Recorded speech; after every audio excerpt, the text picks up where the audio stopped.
हो रहा है। और क्या चाहिए, बहुत तरक्की हुई है, आमदनी इतनी हो गई है कि बकरियां डॉलर खा रही है हमारे यहाँ। युवाओं के लिए हताशा का माहौल बन गया। उस हताशा के माहौल में जब देखा मोदी जी ने कि ये सब लोग मेरे खिलाफ जा रहे हैं, तो वो धर्म को उठा के लिया है। मोदी जी इस देश के अंदर दंगा कराना चाहते हैं, देश का बंटा ढार करना चाहते हैं। 2 बार का टेन्योर खत्म हो गया, अगली लोकसभा का शंखनाद हो चुका है। वो वायदे नारे कहाँ चलेगा, मुझे बताए वो सरकार। As a prime minister of India जो उनकी शब्दावली है, चुनाव का स्तर इतने नीचे पे लाके कर दिया है। ये मंगलसूत्र हिंदू मुस्लिम बांटना है इस प्रधानमंत्री को। आप कह रहे हैं कि हम 21वीं सदी में दुनिया के G20 का नेतृत्व कर रहे हैं, बड़े बड़े क्या अमेरिका के अंदर क्या इस तरीके की जातीय समीकरणों पे और विकास की बात होती है? एजुकेशन की कहाँ करते हैं, रोजगार देने की कहाँ बात करते हैं? टोटल ब्रांडिंग इवेंट मैनेजर का जो काम होता है वो करते हैं। जब मोदी जी को ये नजर आने लगा है कि अब मेरी हार निश्चित होने लगी, तो उन्होंने जो है एक नाटक के रूप में एक परिवर्तन लाए।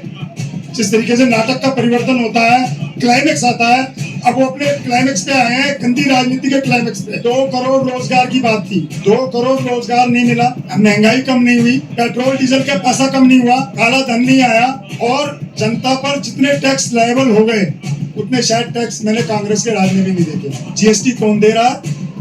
मैं दे रहा हूँ। मेरी जीएसटी गई मैन्युफैक्चरर के पास, उसने सरकार को अपना टैक्स जमा करा दिया, उसने वापस रिफंड ले लिया।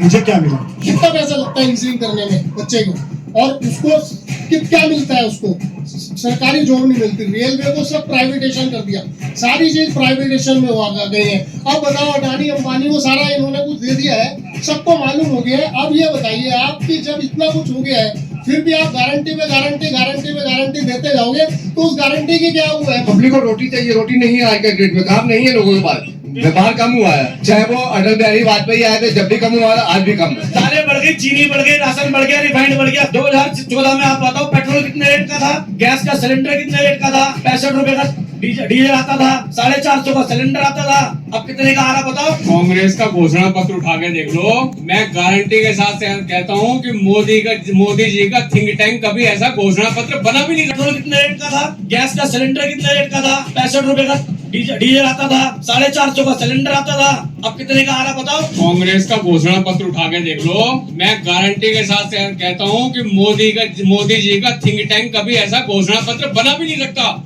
उनके दिमाग में नहीं है वो बातें जो हिंदुस्तान के लिए कांग्रेस करना चाहती है। हिंदुस्तान की पार्लियामेंट में नरेंद्र मोदी अडानी का नाम नहीं ले सका, इतना डंका बज रहा है। हिंदुस्तान में सबसे ज्यादा झूठ बोलने वाला प्रधानमंत्री अगर कोई है, उस चीज का डंका विदेशों में भी बज रहा है। रेपिस्टों का समर्थन करने वाला